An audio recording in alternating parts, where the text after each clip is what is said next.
So here we go. Welcome to the next episode of the NRG podcast, The Horse That Asked Why and Other Stories. It's been a little bit of we've had a little bit of a break. I think the last time we were together was we were interviewing Lucas Monteverde. So it's been a bit of a break. So fellas, first of all, I have to say, I have really missed doing our podcast and our catch-ups. That makes two of us. Three of us. Absolutely. I know I've really missed it, and it's I get such a lift from chatting to you guys. I know we do a lot of stuff on WhatsApp and all that kind of good stuff, but it's not the same as seeing your beautiful shining faces. Oh God, carry on. And we just had a guest visitor before we started recording. Stewie's here. I'm here with Mum and Dad in Queensland, and it's been great living with them for the last couple of weeks. And then young Lachlan arrived for this World Cup that's on today. The World Cup, the square-jawed blonde bomber. Stewie, he's got grey hair. Oh, Lockie, sorry. Yeah, so in the last month. What'd you call while we're on that topic? Sorry, get ready, Nick. Oh, here we go. What's your call, Glenn, on the World Cup qualifiers? Okay, so, give us a rundown of it. Who's in it and who's going to win? Anto White has done an amazing job with the help of Hoppy and DJ and Jim and a few other people about the place, getting something along the lines of 82 horses that people have lent for this World Cup game. And it's in World Cup fashion that they do.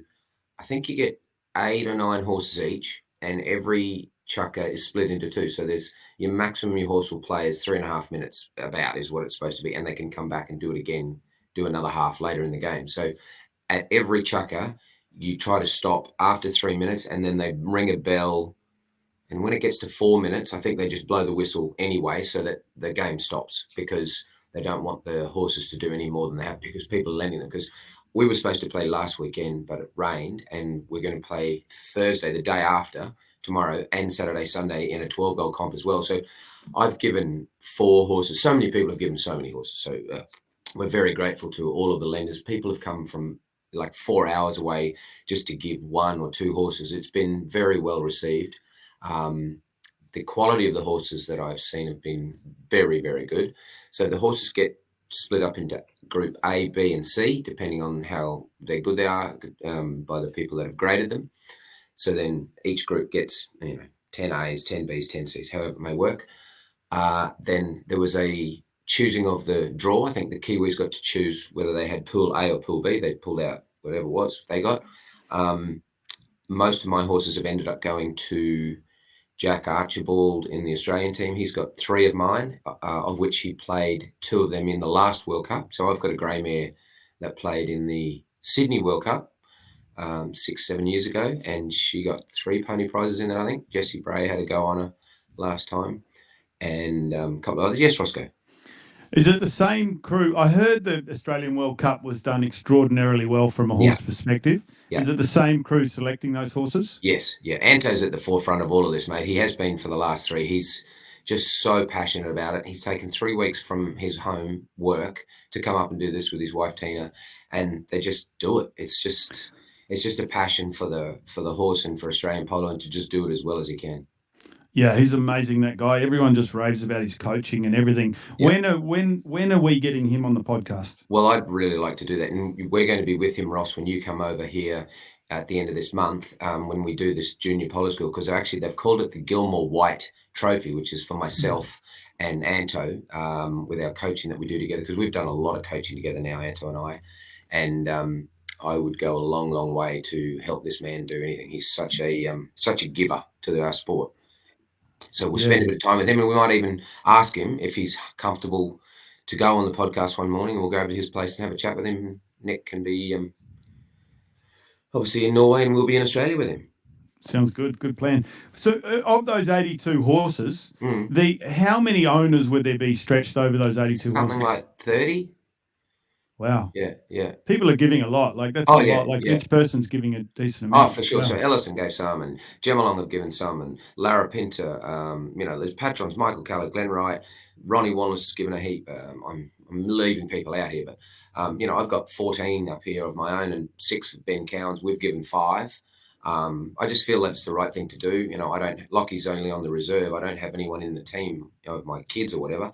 But I still feel that it's the right thing to do for the sport to do. And the good thing is the Irvines. This is Balfour Irvine, his wife Nikki, and the kids have decided that they want to do a test match at this time of year every year, which would be amazing for all our young guys that are coming through. If we could do a test match in Easter, and then also at this time of year in the spring, would change the face of how we do stuff with internationals and allow sponsors to get involved and you know, get teams from all around the world to come at this time of year. It'd be really cool. Yeah, that's amazing. So talk us through the teams that are actually playing, the two teams and the so the Kiwi team, the Kiwi team's got Ed Elworthy Jones. Good young player. Not sure how he stayed on 2 goals from everything I've seen of him. He goes really, really well.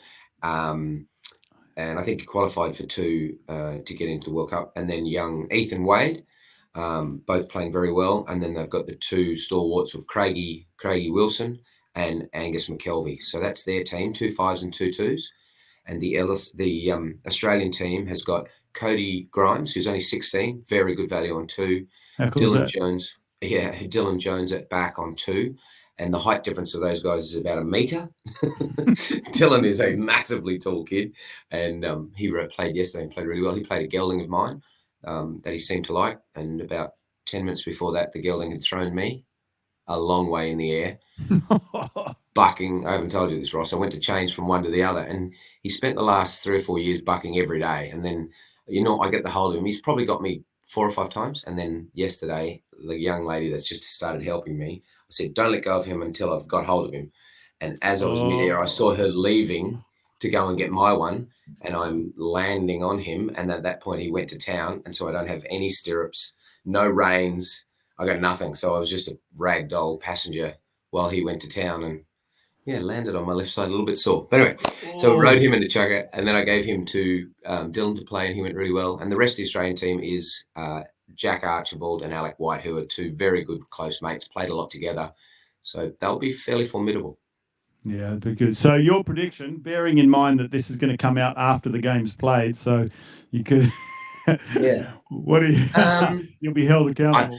That's cool. So I think, firstly, I think the horses are very even. I've seen both the Kiwi horses and the Aussie horses. Slightly biased, obviously, because the Aussies have our horses. They, you know, randomly chose our pool. But I think that if it'll be the team that wins the throw-ins and hits their penalties, that will be the thing. And I think more goals.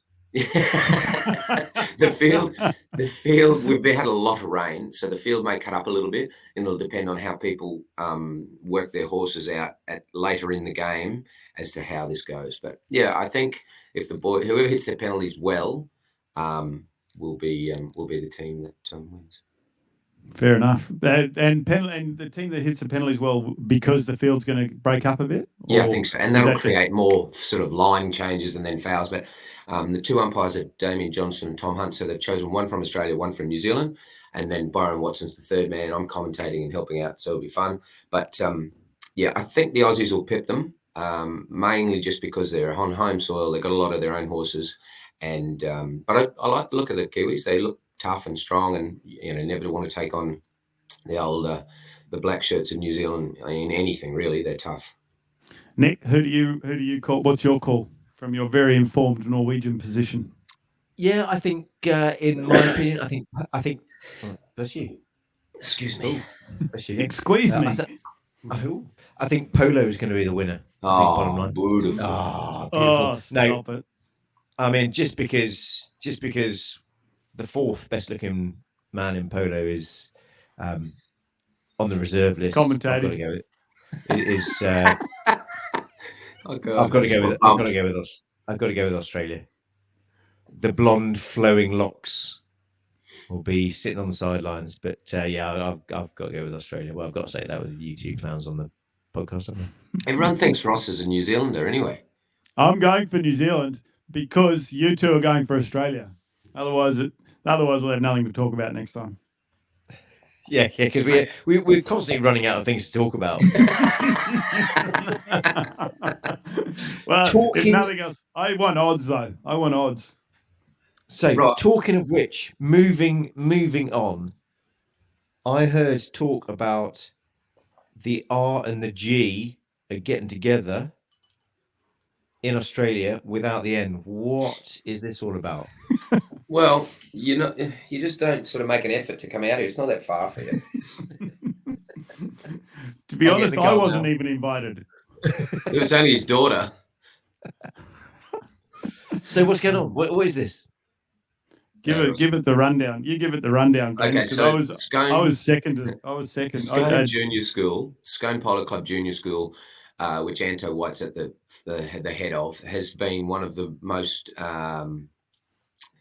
well-attended polo schools I've ever seen in my life. Like in Australia, there aren't that many kids that play polo. It's really difficult to get them all coming through and doing it. And he would have, at times, there's close to 80 and 90, 100 kids. It's amazing. And it's over 2 or 3 days. They have the most incredible time. These kids stay up in wool sheds and have the best party, and there's bonfires and down by the river and stuff and all that. It's just amazing. There's 3 fields at the Scone Polo Club. And this year, after we play the Dougal Archibald Memorial Tournament on the Saturday, Sunday, there's Texas flying in from Perth, Ross, with his boy, Jasper. Oh, awesome. Yeah, so there's people coming a long way. That's a 4-hour flight just to get to us. And then they're going to come in, and people are driving from miles to make sure that we do this. Because we've been having, probably over the last 10 years, we've just had polo school, and no kids have actually played any tournaments. So it was actually Marie-Louise Easton that said to me last year, she said, Glenn, is there any chance that we can actually play a tournament? And I'm like, God, I hadn't thought of it like that. These kids need to actually learn to play whites on polo and play against each other. And then parents were like, yeah, but what if that team plays that team? They'll flog them. It's like, it doesn't matter. They actually have to learn to win, learn to lose, learn to accept a loss. They learn to then get better at how we're going to take on that team that's really strong. And then they come up with strategies. I had my kids that I teach out at Forbes so wound up about playing this, the Grimes-based, Scone-based team with the young Grimes boys in it that are around polo their whole life. And I was like, we can beat them. Come on. We've got to just do this. And they were like caged lions ready to go and take them on, because they thought they actually had a chance of beating this team that should beat them by 10, they feel. But it's giving them the opportunity to go and play against other kids that are better than them, or their contemporaries, their own age. And it's there's going to be horses everywhere, people everywhere, and it'll be really exciting. And Neve's invited herself to the party. Absolutely. So yeah, Ross's daughter has been on the text to me on WhatsApp and everything else, and she said, "Hey Glenn, it's Neve here. I'm really keen to come over." And she's organised the whole thing. And occasionally she just says to Ross, "Is this okay?" And he's like, "Yeah, go for your life." So she's so organised, isn't she, Roscoe? I had to get. I said to her once she's organised it all. I said, "Oh, can I come?" And she's like, "Oh, do you want to come?" I'm like, "Yeah, probably." And she was sort of surprised. It's so funny. She's only 14. She's on a mission. Oh, she's such a ripper. Yeah. But that's going to be great fun. I tell you what, this is actually flagged to me is that was really cool listening to that. And you can just actually, because we got the benefit of seeing each other on a visual here, the listeners can probably hear it. The seeing your passion and how much you're into this coaching, we need to talk more about that, because there's just so much information there that is just so amazing that you can impart on our listeners, I reckon. Yeah. Thanks, Roscoe. No, I do love it. Coaching is something, seeing people, just little tweaks and helping them out. It's really exciting. And I don't know, I've been doing a little bit over the last couple of months up here as well, out at Gundawindi, to put my grooms on the wooden horse. I think I sent some videos and showed you guys, and just being able to teach someone that's never picked up a polo stick how to hit a ball well is really, I don't know, it's just got a great feel to it. It's cool. Yeah. But occasionally I still sit there and I go, geez, am I doing it right? Am I doing it right? But then you see the results and you go, yeah, it is. It's the right technique that I'm teaching them. So it feels good. Yeah. No, and I love the coaching side of it as well. Obviously, I don't need nearly as much of it as you, and not nearly as competent or getting any results at all. But I do enjoy it. I really enjoy it. And it's such a privilege being able to facilitate that amount of fun and seeing people's faces when it's actually coming together. It's fantastic. Actually, I beg to differ. I think you're even more at the coalface of that, Nick, because Absolutely. Starting a club from nothing, you're taking people that have never even had the excitement of polo, and you're having to teach and sort of introduce it and keep it safe for an entire club of people that have never had that real sort of amazing, had their feeling of actually connecting to a ball really well, or making a play, or beating a better player. Like a you've new actually, generation. yeah, that's I reckon you're the coalface on that. Like it'd be great to get you guys talking amongst yourselves and seeing what we can impart on our. You don't want listeners. to talk? Oh, okay. Sorry. I haven't got too much to offer, to be honest. But I'm all on any ears. on any number of levels, to be perfectly honest. I am 10 goals at speaking over people, I have you know. Oh God. There is no doubt. There's no doubt. But there's been a couple of developments which I think we're going to share with the audience. Is the first thing. Let's start off with Glenn. You've arranged for a trip to East Africa. So we're trying to organise something to do that. Trying Nicholas. to Yes. organise. To our very good friend Casimir Gross. Yeah. And his darling sister Tiva. And I haven't met the rest of their family, but I have it on very good terms that these people are just the most hospitable and formidable people to go and have some fun with. So, but yeah, having to deal with Casimir. I don't really know if we can. Yeah, can we deal with Casimir, or is it something that do we have to? Oh, we can. Casimir is the least of our worries. Oh, who's the problem? Rowena, Casimir's mum. She's formidable. She's awesome and formidable, and brilliant, hilarious. So no, they're all. Anyway, it's a. I'm not sure if it's a pie in the sky. They definitely want us to do it, and we would love to take our own NRG podcast team over to Kenya and just have the greatest time. We're going to bring a 52-goal team. Norwegian handicaps. Yeah, but mate, we've got to give away like 35 goals over 4 chuckers. How are we going to do that? I'll be all right. Be all right. Oh my God! But I get to play. I get to play at the back, and I get to mark Casimir. Oh, those are the only prerequisites I have. Won't he play back? Yeah, you might have to go to one. No, I'll play back. I'll still mark him. You're good at scoring goals, Nicholas, aren't you? I think you'll be a bipolar player if you're marking him at back and playing back. Yeah, I'm talented. I'm an unconventional back, should we say? I don't play the classic style. Don't play the classic ball. But so that's good. And then, but the big news is having hired the car, just about reserved the flights. Is drum roll, Team NRG getting together in New Zealand. January. We're going to go down. We're going to via Australia. Via Australia, obviously. How many days are you in Oz with us? I think we're going to do like a Tuesday morning. We can pretty much do most of Australia on a Tuesday morning. No, I think we're going to be in Australia for 2 or 3 days. Yeah. And then we're going to help you pack your bags. That's not a euphemism. We'll help you pack your bags and then go over to New Zealand, and we're going to be hosted by Mr. Ainsley. And he's got I've already seen the schedule that he's worked out. It looks very well organised. He's put a lot of thought into it. Yeah. Nick and Glenn arrive, have breakfast right now. Yeah. No.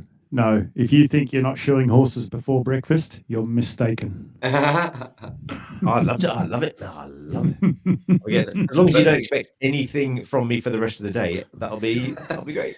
Nick, Glenn's on breaking in duties of the 2-year-olds. Yeah. And Nick's in the farrier shed. Oh God. You may not see each other. Nicholas, you have quite a cult following here in Australia, and you have slightly mentioned it in a few little things on Insta, and when we've been chatting that you're coming to Australia. People are like, is Nick coming? And I'm like, yeah. And they're like, can we meet him? Like, it's pretty cool. There's people want to meet you, mate. So I don't know whether we like book somewhere down near the Sydney Opera House for you to arrive and have a fun, like all the fanfare and balloons and stuff. Don't meet your heroes. Come meet them. Oh dear. They'll be massively disappointed. Oh God. Let's keep the illusion alive. Yeah, exactly. Yeah. I'll say I'm going to turn up and then do a run around the back. That'll be but we're already so excited, and it'll be in the darkest part of the Norwegian winter. So we'll be so pale. We'll literally be see-through, having come from 4 hours of daylight a day minus I don't know what. And we're just going to be sick. Roscoe, please. No, finish. I was just like putting my hand up to let you know that I have something to say when you're finished. I wasn't trying to butt in there. Oh wow! Is this Oh, a new? gee, Is this a new Have roster? I've thrown you a real curveball there. I've sort of been polite. I was gonna say, have you been at that ketamine again? I'll just roll on with what I was going to say now. So with the New Zealand, I just had a little thought with the New Zealand tour, the New Zealand NRG tour. I'd be interested to know what people thought of a few ideas that I've got. Obviously, nothing's organised. Yeah, but good idea. Would people be interested? And I think we should reach out on social media and ask them what they think we should do. While we're here and as a group, would they be interested in seeing us doing some random stuff like I've mentioned to you boys on the WhatsApp group of teaching horses how you can shoot guns off them and then going and actually doing it, going on some crazy treks and checking out some big country in New Zealand where Lord of the Rings was shot and maybe do some whatever you could think of. We should just probably try to do. Definitely swimming on both coasts in the same day. That'd be quite cool. Wouldn't be done very often. Might be a New Zealand world record. That'd be awesome. I don't know, but whatever. Let's just throw ideas out there every time we catch up to the audience and see what they think we should do. Yeah, what do the people want? We'll put it out. What do people want to see us doing? We want to treat it like, and obviously I'm setting the bar massively high. We want to treat it like one of these Top Gear specials. Three idiots on horses. What do people want to see us doing? I think they'll get the idiots for free. We just need to, so we just need those tasks. I sent you the video of my mate who's down in Gisborne and he went to KFC and there's a picture of him. He sent me the video. You got to post that, I reckon. Well, explain it. Tecker. Yeah, he rode to town. Gisborne's sort of not a remote town, but it's a long way from anywhere. But it's quite a big town for a country town. Anyway, the boys rolled up to KFC, tied their horses up to the bike rack and went in and had lunch. At least they didn't go through the drive-through. They would have been the ride-through. But we've got to get that guy involved. Tui Tecker, he's got a massive amount. He's actually at Equitana, I think this month or next month. Yeah, doing a show for those guys down there. He's got a lot of. Is he the roping guy? Yeah. Wow. He's got a lot of. He's actually a really good communicator.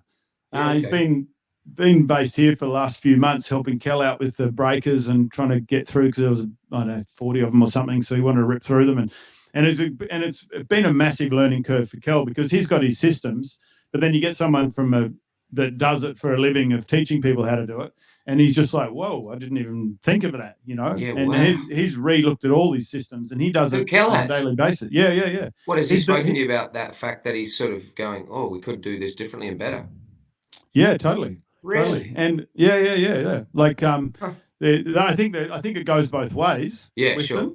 But it's been, and he's really enjoyed it. It's been really fun for him. So we'll get someone like that involved. Like there's so many different things we can do out here. It'd be just good to hear what the listeners have to say. Yeah, right. Like it. 100%. That'd be so good. But so finally getting into the episode, we've talked around it.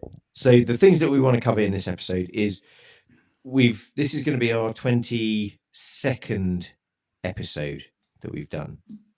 We've got a couple in the can. Just finished the one with Anthony Fanshawe, which is fantastic. Who was in a can? Who was in the can? And I'm going to go in this episode. I want to apologise now. That episode was he was in the toilet for most of it, and there's a really annoying dog. We need to preface this. He was at a friend's place for dinner, and then when we asked him to do it, he said, "Yeah, I can do it." And then he went into the toilet to do the recording. Not that he was, of his phone. That would just clarify that. So I completely lost my train of thought. Now you've interrupted me there. So, and we've been going back through a lot of the episodes, and there's thrown up a lot of questions, and I know Ross has done an enormous amount of analysis on a lot of the things that we've talked about. Isn't that right, Ross? Yeah, and the one thing I actually did want to talk about, I've now forgotten. Okay, that's incredibly helpful. Why do we have you on this? Why do we have you? You are useless. One bloody job and bloody hell. and I've been back through a load of the episodes, and the number of times that you say, "Yeah, I'll send a video of that, and then I'll post it," and nothing. Like I think I need to nothing. outsource that. I think I need to outsource that part because I get hit up a lot about those things. Jeez. Yeah, so we're doing that. So, but what I wanted to, it's thrown up a lot of questions, and I wanted to basically ask two main topics. One, young horses from Ross, because the more I hear about your system, the less I understand it. Because one, you've got a lot of knowledge. Two, it's impossible to get you to stay on one topic for anything more than 2 nanoseconds. So I want to know about the young horse program, how you actually do it, how you progress them through, how you start them. And then Glenn, with the maid horses, I want to understand how you keep on top of them, because a lot of the stuff that you do, I know it's, you know, it's common sense for you guys, but it's alchemy and witchcraft for the vast majority of us. So put your hand down, Ross. I'm not letting you in. Shut up. Shut When you're up. ready. Okay, go on then. No, keep going just when you're ready. Okay. No pressure. So, Roscoe, you had a question. Oh boy! Well, thank you very much, Nick. With regards to the training of the horses, I think that is about possibly maybe 70 podcasts. So I reckon you should give like if you can hit me with maybe 2 or 3 actual situations that you can sort of refer to or problems that you've run into, then maybe I can dissect those, and that might help the listener go, well, sugar, I ran into something similar to that. So I should probably, like I can relate to that. Maybe would that be able to do? I've got a couple of questions straight off the bat if you're ready to go. Ready to roll. Okay, so you've started them off, you've got them going left and right, forwards, roughly in the right direction. You've started them in just a simple bridle with a snaffle. With me so far? Yep. Okay. So first question, when do you go from 2 hands to 1 hand? So this is still the breaking in phase, the tail end of the breaking in phase? Yeah. Is it? Okay, so I'm actually giving the horses the aid of neck reining from day one. So when I go to pick up that left rein, the millisecond before the left rein comes on, the right rein, neck rein comes on, but not pulling the head to the right. It's just leaning on the neck, and then I will offer the horse the left rein to go. But I also use my environment at the same time, so because it won't really understand the steering super well unless it's been driven a lot. So then I'll help it out and just offer the reward for listening to that, and through osmosis, for want of a bit of a term, it's getting that neck rein from day one. It doesn't know it's getting the neck rein, but it starts associating it with the neck rein and then the direct hand pull, so to speak. Absolutely. But that wasn't the question I asked you. All right. What was the question? When do you go from doing that neck reining with 2 hands to 1 hand? When does a horse tell me? I'll be on a circle. So basically I'm trying to create patterns. Yes. That the horse understands. So I'll have a circle. If I'm in an arena, I'll have a circle in each corner, or I'll have a big circle that sort of takes on half the arena. And I'll be creating those patterns that are creating habits of traveling around in that track. And then I will be doing whatever it takes to keep them on the circle initially. And then I'll just be refining it as that horse becomes more automated, so to speak. And starts to learn the pattern and learn what it's doing until eventually I can just do that and I can correct it, because what happens is you're going around the circle and it'll fall in. So I correct it and put it back onto the circle. Going around the circle at the other end, it'll fall out back towards the gate normally. And then I'll put it back and correct it and put it back on the circle, rewarding it for going on the circle, which is the pattern I'm referring to, every time. So in that process, it gets neck reined onto the circle and then released. Neck reined and direct reined if need be. So as soon as it can do those circles, and I can go that circle onto the next circle, onto the next circle, it's starting to sort of it starts to feel that neck rein and work out that neck rein's happening all through the process. So as soon as it's going on those patterns really, really well, then I'd say, like, and you can ride it with one hand, then I would be riding it with one hand. I never help it out with two hands if it only needs one hand. That's really, really important. So you don't, because then you start to create a crutch that it depends on if the going gets tough a little bit, and you got to neck rein it, and you always drop that other hand down and help it out with two. You're creating, it's a false economy. You don't have that luxury of two hands when you're playing. Absolutely. Just explain the falling in and falling out for people if they can't get their head around that, Ross. Okay, so you've got it. There's like a gravitational pull on most horses to the gate, because they know the gate or the barn or wherever the saddle comes off or the person gets off, they naturally want to go that direction after they've been in a round yard or been in an arena or been anywhere a few times, because that's the ultimate release. Like, the horses respond to pressure where they get away from pressure. And if you get the saddle taken off, or that's why horses that start bucking and they buck someone off, they can learn it so quickly because they get the ultimate release of he's not there anymore. Great. Oh, I remember how I did that. So on the circle, they want to gravitate towards the gate on the bottom side of the circle. And then on the top side of the circle, they want to gravitate into the circle. So one, they're leaning out, one, they're leaning in. But I don't look at that as a problem. I look at that as an opportunity to get them, to correct them and start to learn how to work off my reins. I offer it with the neck rein first, then direct rein, and then leg to get the body shape right if it needs. And then as soon as they go back on the circle, the ultimate reward, or not the ultimate, but the big reward, I let them go. I drop the reins and just let them cruise along on their own account. It might only be for 2 steps when you first start doing the circles, and then you got to correct them again. But every correction is an opportunity to teach them that neck rein and teach them the direct rein and reward them for doing the right thing. How do you reward them? By take the pressure off, by dropping, by not kicking them. That's pressure on their on with legs and neck and corner of mouth. Are you saying that those are the 3 points of contact where you can teach them, Ross? Yeah, that's your big levers to pull. That's like, so you've got to, when you pick up the reins, you've also got the little neck rein there, so the neck rein release comes off as well. So basically, you just leave them alone. Like, the horses only really want to be left alone. So you got to work out if they want it, if they like being left alone. I'll use that to my advantage. And so me just cruising around, not touching their mouth, not offering the neck rein, not touching them on the ribs with my legs, that's the reward. Right. I like that. Nick, I like that. I can't remember your question, Nick. Did that answer it? Yes, it did. Eventually, we actually got to an answer, which is good. And the other thing I was talking about the thing that you go on that, but let's stay on this topic a little bit, because I've got a bit. I want to elaborate, or something that might help people that I remember doing a lot with Ross Clark back in the day. No, you go. Yeah, let's go. So with regards to the neck rein, I get the patterns going really well in the round yard, arena, whatever. But then you've got to get them out and traveling. You've got to get them into different environments, and you've got to get them out going somewhere.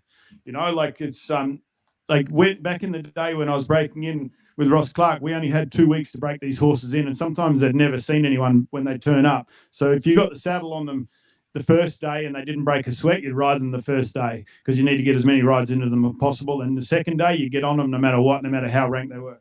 But the biggest thing you do is get them so you can steer them a bit and get them out to, like, I'm not saying this is the process we break horses in now, but I'm just saying this is the process we had to work with. So one of the most important things, this is what I'm coming to, the most important thing for that is the horse gets out and travels miles, goes and gets out. I'd go out the back of his place over a creek, which had its challenges on a horse that's only been ridden 3 times or 4 times. Sometimes you spend a long time trying to get over that creek, don't you? Oh my God. But even that is a huge win, because they want to go left, they want to go right, and you're trying to hold them in your framework where you want them to. And then it's like, no, come on, darling, I need you to go straight. And then they've got to trust you enough where they're shitting themselves at the water. They've got this person on their back they don't know. And even that helps with all of the things you're trying to do back in the arena as well, doesn't it? Definitely, 100%. And also, it's going away from home normally, which is even trickier. Yeah. So the objective was get the horse traveling. So you get out of that, he had a stock route that went up a big long hill, thank God, not down a hill. and went out and got the horse traveling, and then you'd pick a soft spot where it was a nice area to work, and then you'd, like, once the horse was traveling well, then you put it onto the pattern again, where you get it on a circle and you just start to work on all the same things, and then you go again and get it traveling again, and essentially it comes back to a thing we've mentioned a lot on this podcast. It's about getting wet saddle blankets, which actually improves the horse as quick as anything, and that means getting the horse worked down and tired, so it learns to look for the learns to look for the easy things in life, and learns to look to relax, and learns to look for the easy jobs rather than making jobs for themselves. Cool. That's answered that question. Next question. Glenn, you got anything to add on that, mate? No, I love the whole thing of allowing people to get a bit of an insight into the way, it's done. I like that. That's great. Yeah. Next scenario. Horse is neck reining, but has a tendency to lean on the bit. Down on the bit, out Yes. on the bit, up on the bit. Down and in, or down and out. Well, I actually, if it's leaning on the bit, there's a lot of different things that can lead to that, can lend itself to that issue. One is it wants to go home, like we just mentioned. One is it's a bit hot. One is it has no mouth, or two. That's three, actually. No, but that's right. That's three is it has no mouth. There's a lot of different. Or four, it's fresh. There's a lot of different. Or five, it's sore. In the back or whatever, or the pole or whatever. There's a lot of different reasons why it's doing it. So I think it's about sort of decoding the problem to start with, and working through your processes to sort of try to work that out. We got a mare in New Zealand, a mare in England that was a really good mare for a lot of years, and now she's got really bad kissing spine, and they had her operated on last year, and we ended up having to do a lot of lunge work on her, try to build up the top line super well, just give her a lot of opportunity to be right, but she's still down there, right? She's not happy, so we're going to retire her, or she's just going to be a stick and ball horse and cruise around because she's lovely and quiet. So her reason is structural, Yes. And just on kissing spine isn't, and most horses have a bit of kissing spine going on. This mare's chronic and quite old, and she's done her time anyway. She's earned her oats, so to speak, and can kick back a bit now. But so the down and out, I would probably work through a few things. First of all, I'd work the horse enough that it's looking to stop itself. Unless it's a hot, crazy horse, which I don't think that's what we're talking about, because there is some of those that never want to go easy and just want to pull your arms off forever, like probably some of the Arabs and stuff, the wound up ones. But first thing I would do is work it down and get it on a circle again, so you can make the pattern that you're expecting it to do really obvious. So you give it every opportunity to not lean on it, and so you don't have to hold it. So you give it every opportunity that you can let it go, and it's just going to travel around the circle itself, and without you having to help it. And then hopefully you can sort of take it off leaning on both hands to leaning on one hand, and you can just pick it up and bring it back to center, and give it the opportunity to not have it leaning. You're trying to get yourself into a position where you can actually reward it for not leaning on you. Does that make sense? Yeah. 100%. Yeah, it's a give and go thing all the time, isn't it?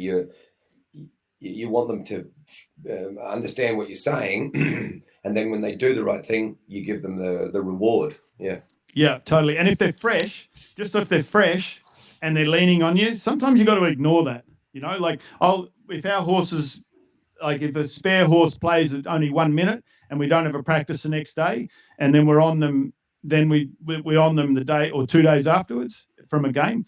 It'll be in your hand a bit for the first minute, but I'm not going to make an issue. It's got built up energy. We're feeding them like crazy, and they're fit as Billio. And so it'll come out, quite often come out a bit fresh and might be leaning on me a bit. But I'm just like, that's just a transient thing. It's not a big problem. I'm not going to create a fight. I'm not going to do anything. I'm just going to persevere with it and let it work that out of the system. So it does a minute and a half of being heavy on me. I don't try to go, I'm going to put a heavier bit on or stronger bit or anything like that. I just let it sort of work it out. And then the last minute of the chucker, it's perfect. So that's where I leave it. That's where I wanted it. You've done your bit. Yeah. Cool. Next question. You talked a couple of times. You mentioned it a couple of times. Schooling pattern.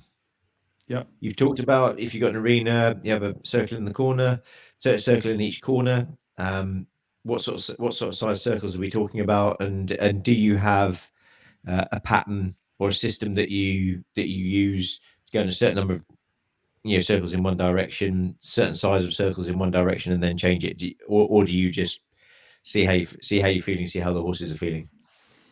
Blanket rules we'll get onto in a minute, just because horses tend to be left or right-handed as a general, like humans are left or right-handed as a percentage, as most humans are right-handed, like a larger percentage, and most horses I've found are left-handed. Yeah. So I have a few little blanket rules on that we'll get onto. I always wonder, sorry, Ross, I always wonder whether left or right-handed. I always wonder, especially with polo, but maybe you guys don't, because we're always riding left-handed. Yeah, I've thought about that a lot. I think that has an impact, but and also you do all your handling on the ground on the near side. Yeah.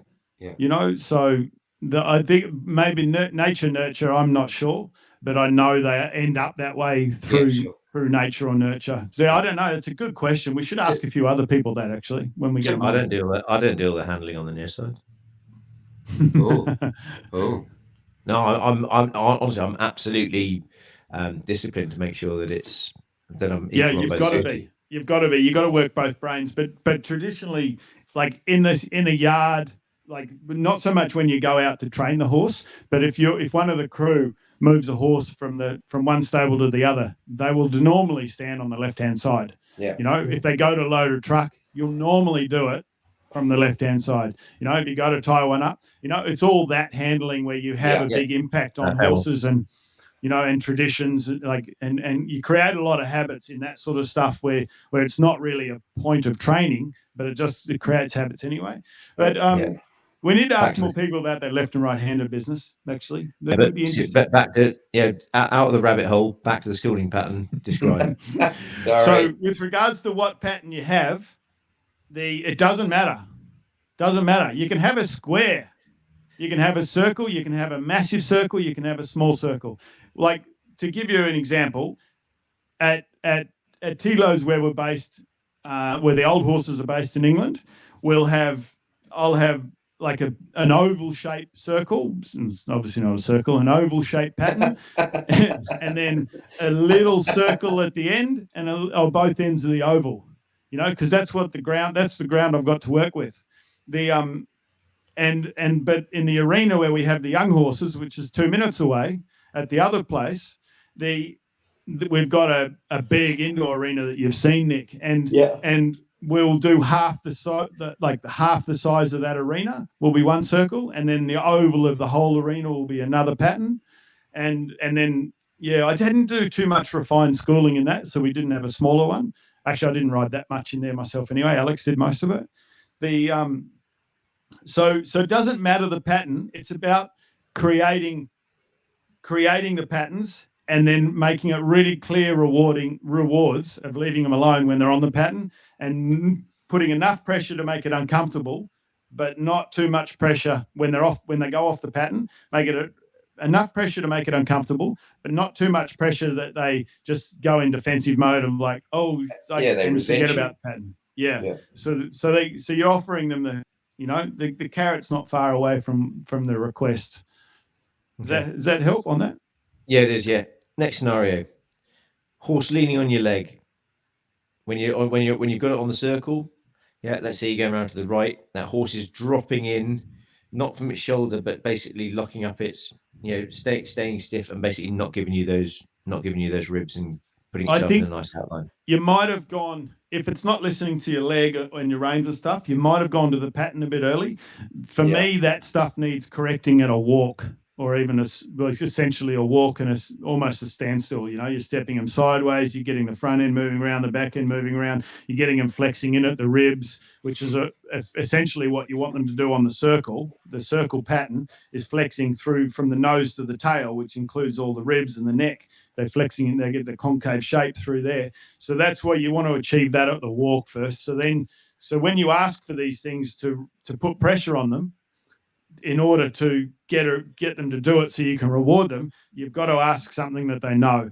And so you've got to make sure you got the fundamentals in place at the walk and so forth, then in order to be able to offer that reward and expect a result from the command. That leads me to another thing with regards to when you're asking on the walk, like when you first get on them and they're fresh, just like you can't ask that stuff then because they're not thinking about it. Get them out and get them traveling around the whole arena where you want them to go, though. Use that as a pattern. Like they're never wandering. It's like when you're lunging, they're never wandering. Like you stay still and those horses work around you. Like get them worked down so they're in a frame of mind where you can start doing that walk. You collect. Like I do massive amounts of my schooling at a walk and a sitting trot where I can get them collected up and are in a really good shape and flexing into the ribs when I want both ways, stopping, doing a nice kind roll back at a walk, getting the front end moving around the back end, that is. And, does that help? Does that answer it? Definitely. I've got a question about head carriage that you were just talking about then, Ross. I've played many, many different horses over my life that have had different head carriages, and Corky was the one that got me thinking more and more about the fact that if a horse is built a certain way, that is the way they're going to want to travel. They're going to want to hold their head in a certain place. We try to manipulate, maybe that's not the right word, but make it how we want by using the gags and the pelhams and the nose bends and the tight head checks and the draw reins. Are you of the opinion that if a horse is built a certain way, you just run with it, and if that horse is not your style of horse, don't ride it or buy it? Or are you of an opinion that you can actually change that head carriage to help you? I think Corky would agree with me on this. I think you can have an impact to that with what bridles you put on. Because I remember him talking about Class Action, I think it was. Yeah. And I think he played that horse this is 20 years ago, 25 years ago. It was a small double bridle, wasn't it? It was a small double bridle without running reins. Yeah. And I was like, oh, what do you use that? Like, and he's like, and I think he said to me then, is like, you got to use these on horses that their heads carry, or their heads or their mouths travel lower than their withers. Yes. And it helps them. Yeah, it helps them pick them up. And I found that with that bridle a lot myself. I didn't really use it until dealing with Tincho a few years ago with La Indiana, or 5 or 6 years ago. And he I questioned him a lot about them then, and then I started using them a lot and just trying to work them out, and they're amazing bridles. But so I think you can have an impact on the head carriage, and I think you need to. Like, you get the perfect horse that's super well balanced, which is an amazing conformation, and you don't need to worry about it too much. Like, no. I focused a lot more on head carriages when we dealt with like 99% of our young horses with thoroughbreds. Yes. Because they would get they had quite long reins and they could get quite out of shape if they weren't perfect. So I create like all the schooling was about getting them a little bit mechanical, where they always go into the right body shape whenever they're going to get asked a question. But I found with the homebreds, like, we just don't have to do it that much because they naturally want to stop and turn. We don't have to be so pedantic about head carriage and collecting up, although we do still collect them up because I want them soft. Because if you've got a horse with a long, low head carriage that pokes its nose out, when it's got its nose out long and loose, like long, it's in a position of strength. So it's hard to bring it back and you've got to remember that the nose to the shoulder is the balance arm of the horse. So if that nose is poked out, it's got all its weight over its front end. So it can't do some of the maneuvers like check up and turn inside people that you want to do, because it's so exposed. It's got all its body weight over the front of the horse, and where you need the body weight to be shifting back and the back legs coming under. So I think you need to be able to have an impact on the collection of that horse, which is you'd be wanting to elevate it and collect it up a little, elevate with a bit of collection, or both at the same time. And that would then bring the center of gravity back, giving you more options of what you can do with it. And then the talking about bringing that head up, it's not just in your hands, it's using your legs to help collect that horse as well, isn't it? It's a difficult one to explain this, but And then people are going to listen to this and think, what the hell are you talking about? But in all honesty, you hold your hand still and you push your horse into the bridle to collect them up. And then they lift the shoulders, they lift their chest within their shoulders is actually the physical thing that happens, which allows them back legs to come under them. And then their head becomes slightly elevated or not. Like, it's your choice. You could bring it down and in, or you can bring it up and in. We want it up and in a little bit. And then you've got a horse in an athletic body shape that you're going to be able to perform so many different athletic maneuvers in it on it. Yeah, it's crazy. When I did a few riding lessons with a couple of guys out here at Gundwini and stuff, and also here in Brisbane, and I'm talking to them about trying to collect and gather, or whatever wording you want to use, and they're like, okay, so how do I do that? And it's trying to teach people to utilize that massive muscle group behind that can help them stop, by making sure they've got the front end ready to help utilize it. Your balance arm in the right shape and position. Definitely. Yeah. But it's a hard one to explain. It's a hard one to explain here, much better visually, and actually then with a horse, and you talk about the way they move and the way they are. So one of the things I've been working with a lot of the guys, and especially there's a young guy that's helping me with my horses, Toby Campbell, at the moment. One of the things I really try to make sure with my horses, which is along the schooling type of thing, Nick, is making sure that you can move their bum away both ways evenly. And then you can move your leg. This is where your heel is probably, 20 centimeters behind the girth, 15 centimeters, and you can make their bum move behind you. Then you can go forward and make their front move, which you obviously do with your hands as well. Then getting your horse to literally do a side pass. And then people are going, why are you wanting to do that? It's just so helpful, I find, in plays like in a throw-in and stuff like that. Yes, Ross. It's just really helpful to open a gate. Yeah, exactly. That as well. Open a gate if you're out doing, on the farm. But it's getting the horses so that you can move front, back, and middle how you want, and then you're in control of your horse. I've got a funny story that I lent horses to Tom Morley all December when he was playing, and so he was on this little mare called Piglet, and he was on the boards. And Iñaki, I can't remember the guy's name, 7-guy Argentine guy. I always forget his name. He had the ball on the boards, and Tom was just a little bit far forward. So Tom stepped the mare back, and no one normally backs up horses on a polo field. So he walked back 2 steps, and then this guy thought that his horse was freezing or running backwards or out of control, went to take off. And then this mare just stepped back in the right position to own him. Stepped back and just owned him. And then Tom took the ball on the near side. And after the game, he's like, "Care, Balula, what happened? What happened there? I thought you were like, what happened there?" And he's like, It's quite funny though. But most people don't like. And in a line out, you use it not often, but the odd time where you need to get back to the ball or get back to cover someone. If you can just get your horses stepping back and do those really simple maneuvers like you're talking about, move left, move right, all that jazz. It just gives you more control. And then that goes on to the next phase. Just a quick one there, Ross. When you start a story with, I've got a funny story, what I recommend you do is actually make it a funny story. It's just a tip. Let me reframe that. It was funny. It's always funny when you own someone on the polo field and they think you're stuffed. They think you've got nothing. You're gone, and then you own the shit out of them. That's funny. Never had it. Never been there. Never done it. Been on the receiving end many times. But moving on, Glenn. Yes, sir. Onto the made horses. Yes. We've had enough of Ross, quite frankly. I'm about to go horse. No pun intended. Schooling patterns and schooling of the made horses. What are you doing? Like I said, we've said this a couple of times. What you think of as normal common garden, stuff is, because we've had so many inputs from so many people. A lot of it is, myth, fantasy, whatever.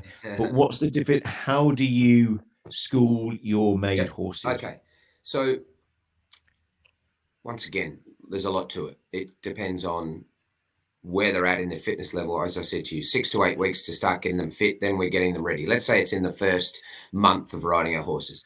Our older ones, you're not hammering them too much. You just asking them to go around. It's all fairly simple for the older horses. I've got my old grey mare that's playing today. She's 15. She's just the most beautiful old horse. And you don't have to ask her too much. She floats around. You go left and right. And I'm going to go out and I will warm her up. I will do probably 3 circles to the right at about 30 meters. I'll do 3 circles to the left at about 30 meters. Hopefully she changes leads each time and does that. Yes, Ross? Is this game prep or Yeah, is this well, this is schooling what I prep? was going to say. This is game prep. Like they're ready to play their first game at the start of the season. I will do 3 circles right, 3 circles left, bring those down a little bit. I will then go a little bit quicker, slow them down, and try and get some smaller circles, trying to get all those joints and everything warmed up and moving in my head is what I'm thinking. And then I will make sure that she feels soft and light, doing all those things, maybe just tweak her stop because I'm very pedantic about making sure that my stops are very correct and the horses don't move when I go back. Because as a number 3 or a number 4, if you're going back and you want to waiting for the ball and it's coming up on your near side, you need to make sure that that horse's bum doesn't move 2 inches to the left because then you create a foul, lose the game. Yes, Ross. See, you actually, now you say that, I see that a lot, like with all the 3s and the 4s particularly, they want their horses coming back very correctly. Yeah, absolutely. It's the biggest thing for me because, as you know, Ross, I played a lot of that type of polo where I go back and I'm in a bit of trouble, but I just wait. And if my horse stays there, even though it might be towards the end of the chukker and they're fatigued, they'll still wait there for me. They don't fail. The ball comes past, I can take it, steal it, go the other way, and away we go. It's just making sure that. But back to your question, Nick. The older ones is what I'll do. It's a very simple process where they've done this so many years. But I've got a young gelding, for example, that's playing today in the World Cup. He's fresh. I have to make sure he gets more work than the older ones. He will get 4 or 5 circles left, 4 or 5 circles right, getting him to come back down. I'll ask more of him. And one thing that is also people have to think about is some horses you can dip into mentally and some horses you can dip into physically. So if you're going to deal with a horse physically, you're better to go up a hill somewhere and try and get to the bottom of them, then come down and school them. And if they're naughty again, go back up the hill, come back down and get them tired physically. But most of them, you can get them tired mentally by asking, you can use a fence and go into the fence at a 45 and turn back and then back the other way. And they are knackered in about 90 seconds. Yes, Roscoe? What's I heard an interesting thing the other day, just talking about your mental, like what you're talking about there, like 90 seconds, they're tired when you're putting pressure on them mentally. With humans, our brain is 2% of our body weight or body mass, whatever, and it uses 25 to 30% of our calories. Say that again. Us humans, a brain is 2% of our weight, but uses 25 to 30% of the calories we consume. Wow. To run. So most of our energy, like it uses a massive amount of our energy, even though it's the tiny weight of our body. And that's why horses get tired when you're stressing them a bit through, challenging schooling. That's why they get tired so quickly, I reckon. Yeah, right. Wow. That's amazing. So that's the sort of the age groups of the different horses that I'm talking about, Nick. And then like to get them ready for the World Cup today, we had a practice yesterday, and the day before, if I could have schooled them, it was a bit wet, but if I could have, it would have been the same thing. The older ones, it's not a lot. It's a float around left and right. They're even, they're sound, they feel good. Couple of stops, couple of turns, maybe a couple of quick jump outs, bit of a gallop, they're done. That's the older ones don't need a lot more, but the younger ones, they just need those that reoccurring same pattern, same thing. Has it explained it, Nick? Yeah, 100%. I think so. Roscoe. Nick, Yes. what do you like? I reckon you've got a bit of a challenge up there because with our school ponies, they tend to go out, and when they go out and do a chukker or be ridden, they sort of the person's a bit of a passenger and doesn't really push them around a bit. How do you keep them right for your clients? Because they probably do a lot of miles, but they probably get bloody fresh, do they? Or how's that work? They don't get. Yeah, it's an interesting one. They don't get overly fresh. We do have, the guys, and I wouldn't say that I wouldn't say our members are passengers at all. But the older horses are a lot of the time taking advantage of the less experienced players and putting themselves in the shape that they're comfortable with rather than the shape that they should be going in. So we spend a lot of time doing groundwork, a lot of time just sort of bringing them back and just saying, no, do not take advantage of these people. You're going to go back in a correct sort of outline. So they're not massively fresh, particularly not at this stage of the season where they've had a good old season. And like I say, we're one of the few clubs in the world that's probably got, well, not probably, has got more members than it has horses.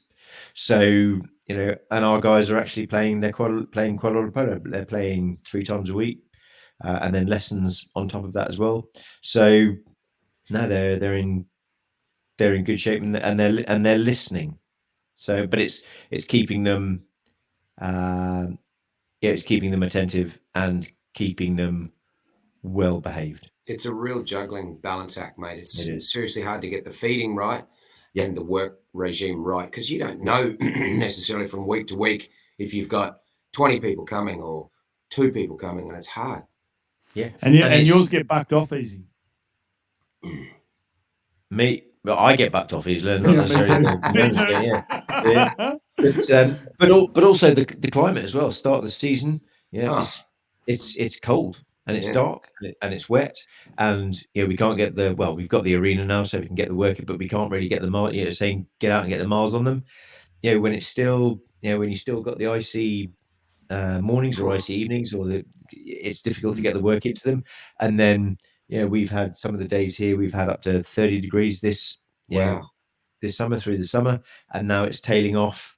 And they're putting it was interesting, a couple of episodes ago you were saying about clipping horses when they were coming from New Zealand or Australia, and they're putting that coat down.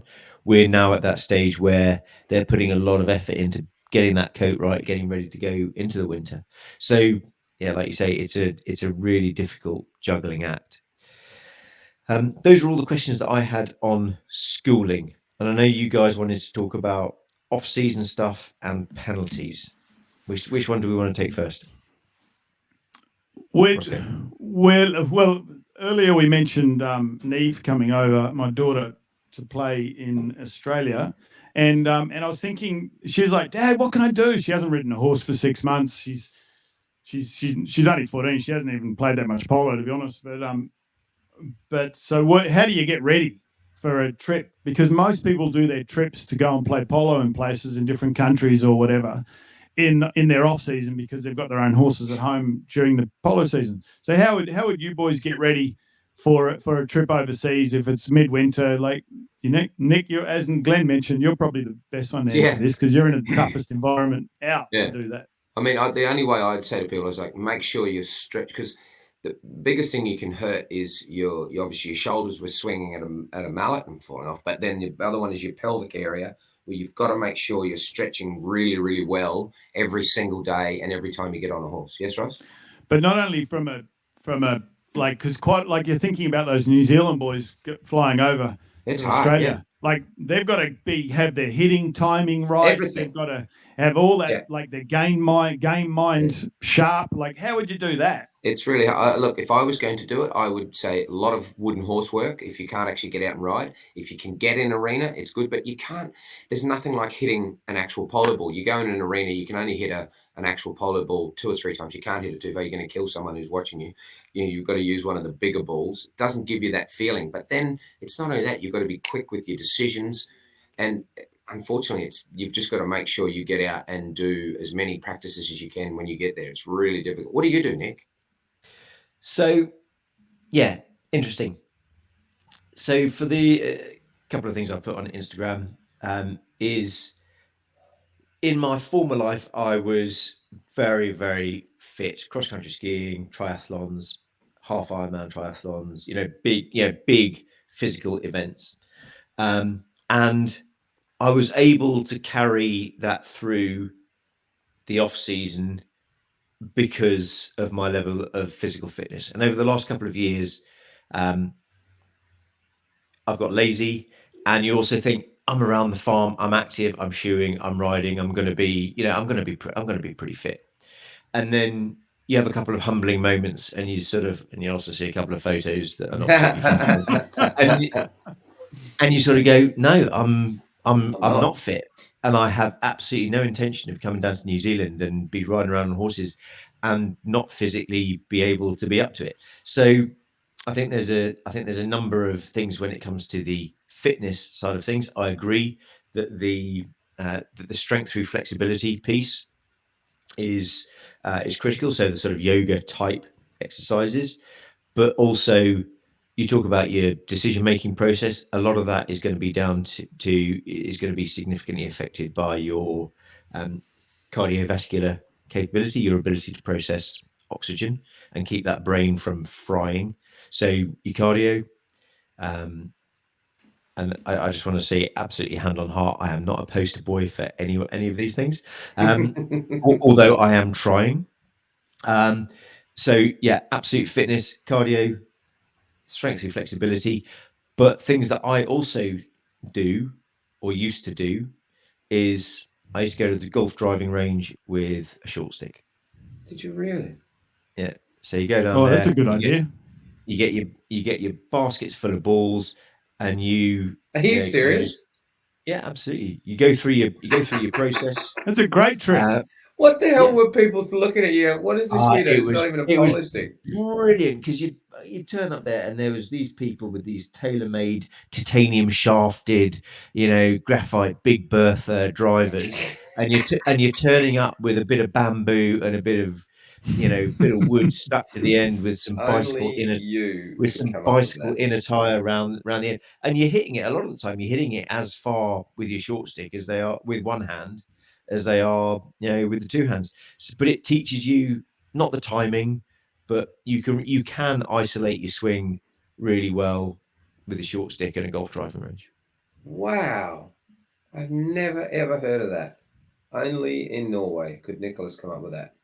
Yeah, I actually haven't. I've only done it in Norway a couple of times, but I used to do it in the UK. And when I didn't have horses, and you were going to have to go and pay somebody to go and stick and ball, it was just much more cost effective to spend, to jump in your car, spend an hour, and go and spend a couple of quid on, a couple of baskets of balls, than go and spend, 50, 60 quid renting a horse and going stick and balling. So it was a cost driver as much as anything. Huh. That's clever. That's a really good idea. I like that. Yeah, but I don't know otherwise how else you could do it. It really is a tough one. But I know people that I'm teaching and they're learning early on. I try to get them to go and do any form of riding they can. This isn't actually fitness driven. I'm just talking about people learning to get into the sport that don't ride as much, but making sure that they go and get some dressage lessons, show jumping lessons, reining lessons. Just learn how a horse moves. And any works. riding, anything. Any ride. And I think the other thing, which I think is brilliant, because a lot of it is the principle is the same, is in the off season. I think squash is teaching that offside, near side, positioning, timing, distance from the ball. I think a lot of the principles are the same in squash, and you've got the fitness side of things as well, as they are in as they are in polo. So I think squash, golf driving range, yoga, and cardio. That's You cover all your bases. What do you think Neve will do, Ross? She's been down on the polo field with a foot mallet. Yep. She tells me she's going to the gym at school. Good on her. And now I'm going to go to the driving range. She's at boarding school during the week, so she'll be back. So Friday, actually, what I might do is pick her up from school and go straight to the driving range in Hamilton. And I might just sneak over if I've got time, or if she's got time or whatever. She worked. She's 14 and she's got 2 jobs. Oh my gosh! So we'll see what she's a machine. Try to sneak over to Clevedon and go to the hitting cage. Actually, that's a good idea. Vanderrink's there if it's open. That's a really good idea, boys. Thanks for that. Good on you. That's so cool. That is so freaking cool. Yeah, I mean, it's pointless asking you guys what you do in your off season because you don't have one. No. I've sort of am. I sort of am. Like I'm getting the MRI on my groin today. Like I might have a big off See if season you've got coming. one. Yeah, I was going to say you've got a medically induced off season. Yeah. Actually, that's another podcast for another day. How we've broached on it slightly. How I've had to modify my influence on horses, particularly breaking in, when by not being able to ride them. That was an interesting process and a massive learning curve that Nick and I have spoken about quite a bit. And it was great fun learning that and teaching people that had never broken horses in what I need them to do. Like I think they benefit more than the horses because they're like really competent 3 years in now. You're talking about verbalizing it, in effect. No, I'm lunging them, so I'm actually having to impact it. I'm giving them. I'm putting a mouth on them all from the ground. Wow. As much as I can, but also getting them. They're on their back at the same time. Like there's it's a massive topic, but it's pretty interesting how you can reinvent yourself and change it because all the principles are the same. You just got to change your practices. Yeah. Wow. Yeah. And I think we've talked about it before. You can see so much more of that horse and how it's responding from the ground than you can. I mean, you guys have got more of a feel for horse when you're on top than I have, but being able to see how that horse is performing from the ground with exactly the same principles and moves as you're teaching it when you're going to be riding, and then translating across the riding, particularly when you've had a couple of offs and your confidence has been affected as mine has this season. Being able to see that and give you the confidence before you get back on is I found it incredibly useful. Yeah, that's where you can have a nice little system where you work the horse down and get them in the right frame of mind to put all the odds in your favour of not getting buried. Yeah. Just talking about that, Ross, you just mentioned working them down, right frame of mind. You'd always feel a horse getting tired. And if you had a bit of a rat bag young one, you'd had Dad and a few people to say to you that once that horse is too tired, you actually are not going to teach it anything. So for people that don't really understand a timing of how much time you've got to impact on a horse, how would you explain that to people with let's say a 3 or 4 year old off the tracker? I think there's a few people have got these that are our listeners, and they're like, okay, I've got this amount of time to teach this horse something. How do you explain? I know it's a huge topic and so variable. I think where you're coming from is when they're too tired. Yeah. But I actually think the discussion needs to focus around them not being tired enough when they first start asking, because that's where I see more mistakes made than the other side of it. Because quite often the horse will wear out the rider before the other way around. So you've got a lot of tools in the box with regards to working them down. One we just mentioned there, you can lunge them, and lunging's not just lunging. Like you lunge them and you. Like we can't go into that here because it's a big podcast and there's a lot of visuals. But lunging, honestly, there's so much that can be done on the lunge that that I didn't even know existed until like 5 years ago. I'm like, lunging, and then I went to lunge all these young horses, and they were heavy. It actually took me a while just to get them doing it on a loose rein, which seems stupid, but you go break a bunch of young horses in and where you're not allowed to get on them and try to get them operating. But anyway, it sounds stupid, I know, but lunging, there's so much more to lunging and getting them moving around, because it's not just lunging in a circle. You're actually getting them bend. You're getting them when they just to give you a little short of it.